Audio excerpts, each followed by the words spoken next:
दीपावली पूजन की प्रेरणाएं पार्ट 2।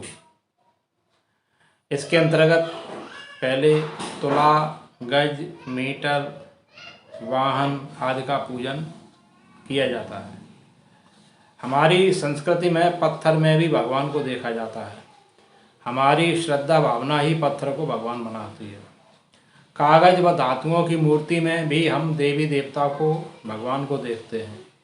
धातुओं के ये उपकरण गज, मीटर, तुला या वाहन हमारी रोजी रोटी चलाने की प्रक्रिया के अंग हैं।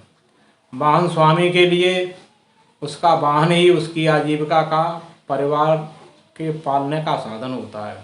दर्जी के लिए उसकी सिलाई की मशीन, सर्जन के लिए उसके औजार, नाई के लिए उसके औजार, खराद मशीन वाले के लिए उसकी मशीन, बढ़ई के लिए उसके औजार उनकी आजीविका कमाने के अंग होते हैं। दीपावली के पर्व पर लक्ष्मी पूजन के साथ ही इन उपकरणों का हम उपकार मानते हैं, उनका पूजन करते हैं।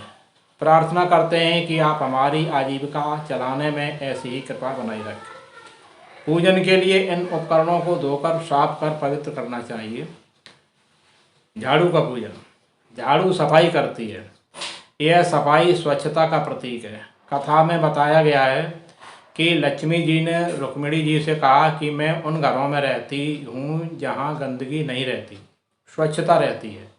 जहाँ गंदगी रहती है, जूठन रहती है, वहाँ मैं कभी नहीं ठहरती। झाड़ू पूजन के पीछे जो दर्शन है, जो प्रेरणा है, वह यही है कि हम अपने शरीर की, वस्त्रों की, घर की, बिस्तर की, रसोई की, दुकान की व कार्यालय की सफाई रखें, उनको साफ सुथरा रखें। उपकरणों व वाहनों की भी नित्य सफाई रखें ताकि हमारी आजीविका में कोई व्यवधान ना आए। लक्ष्मी हमारे साथ रहे, इसके लिए केवल बाहरी सफाई ही नहीं, मन व अंतःकरण की सफाई भी आवश्यक है। गंदे घर में न तो लक्ष्मी आती है न भगवान आते हैं। इसलिए हमको चाहिए कि हम तन की सफाई के साथ साथ मन की भी सफाई रखें। नए बर्तनों का पूजन। धनतेरस पर नए बर्तन खरीदने की परंपरा है। उन बर्तनों का पूजन भी दीपावली के दिन किया जाता है। उनका पूजन करते समय उनमें भी पवित्रता का भाव किया जाता है। बर्तन हमें स्वास्थ्य प्रदान करें, प्रसन्नता प्रदान करें, नई उमंग और नए उत्साह के साथ ऐसी प्रार्थना करते हैं। अन्य नई वस्तुओं का पूजन। बहुत से व्यक्ति दीपावली पर नई वस्तुएं खरीदते हैं। गाड़ी, TV, fridge, washing machine, computer, mobile, furniture, अलमारी आदि जो भी वस्तु खरीदी गई है उसका पूजन भी इसी भावना के साथ किया जाता है। जो उस वस्तु का कार्य है और कार्य श्रेष्ठ हो, व्यवधान न हो, टूट फूट न हो, नुकसान न हो, ऐसी प्रार्थना करते हैं। कभी कोई दुर्घटना न हो, सदा सुरक्षित रहें, ऐसी श्रेष्ठ भावना और प्रार्थना के साथ सबका पूजन किया जाता है। बिजली से चलने वाले उपकरणों के प्रयोग में असावधानी न होने पाए, अप्रत्याशित घटना न घटे, माँ सरस्वती ऐसी बुद्धि दें, उनका गलत तरीके से उपयोग न हो, ऐसी प्रार्थना के साथ घर में आने वाली सभी नई वस्तुओं का पूजन किया जाता है। अगला क्रम है चरण स्पर्श नमन बंदन। लक्ष्मी जी ने रुक्मिणी जी से यह भी कहा था कि मैं उस परिवार में रहती हूँ जिस परिवार के सदस्य प्रेम पूर्वक रहते हैं, छोटे बड़ों का सम्मान करते हैं, बड़े छोटों को प्रेम करते हैं, आवश्यकता पड़ने पर क्षमा याचना करते हैं। लक्ष्मी जी की कृपा प्राप्त करने के लिए हमें चाहिए कि हम सभी परिवारीजन प्रेम पूर्वक रहें, मिलजुल कर रहें।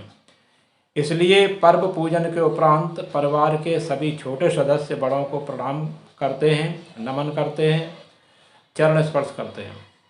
नमन बंधन के पीछे प्रेरणा यही है कि हम अपने प्रेम व सम्मान का ध्यान रखें, छोटों को प्रेम, बड़ों को सम्मान की प्रथा बनाए रखें। मिष्ठान्न वितरण। परिवार में प्रेम व समरसता बनाए रखने के लिए प्रेम व मधुर व्यवहार का होना जरूरी है। मिठाइयों में व पकवानों में घी व चीनी का प्रयोग होता है। घी प्रेम तथा चीनी मधुरता और मधुर व्यवहार का प्रतीक है। जिस परिवार में ये दोनों गुण रहेंगे उस परिवार में कभी विघटन नहीं होगा, ईर्ष्या द्वेष नहीं होंगे। इनके अतिरिक्त मिठाइयों से, पकवानों से कुछ प्रसन्नता भी बढ़ती है। विशेषकर छोटे बच्चों में समय समय पर समुचित मात्रा में ही इनका प्रयोग करना चाहिए, पर मिठाइयाँ खाने तक ही सीमित न रहें, दूसरों को भी बांटें। दूसरों को बांटने की प्रेरणा यह है कि हम आदान प्रदान का क्रम बनाए रखें। अपने तक ही सीमित रहने वाले व्यक्ति के जीवन में नीरसता आ जाती है। नीरसता आने से जीवन ऊर्जा कम होती है। जीवन ऊर्जा की कमी न हो इसलिए हमें चाहिए कि मिलजुल कर रहें, मिल बांट कर खाएं। मिलना जुलना, हम समाज में रहते हैं, समाज के सहयोग से ही हमारा समाज में रह पाना संभव होता है। बिना सामाजिक सहयोग के हम नहीं रह सकते। अतः हम यह मानें कि समाज भी हमारा बड़ा परिवार है। परिवार की तरह अपने पड़ोस में, अपने समाज में अपने बड़े बुजुर्गों का सम्मान करें, चरण स्पर्श करें, उनका आशीर्वाद लें। बड़े छोटों को सुखी जीवन के लिए अपनी शुभकामनाएं और आशीर्वाद दें। वैसे तो बहुत से लोगों से रोज़ रोज़ मिलना हो नहीं पाता, अतः त्यौहार के अवसर पर तो मिलना ही चाहिए। बड़े आदमी की ठसक में न रहें, अहंकार न करें, छोटे बड़े सभी लोगों से मिलें। सामूहिक स्थल पर जहाँ सब लोग त्यौहार मनाने के लिए इकट्ठे होते हैं वहाँ पर अवश्य जाएं। इस प्रकार दीपावली का यह पर्व हमको प्रसन्नता प्रदान करने की प्रेरणा देता है। इसे मिलजुल कर प्रसन्नतापूर्वक मनाएं। आप सबके दीर्घ एवं मंगलमय जीवन के लिए हमारी हार्दिक शुभकामनाएं।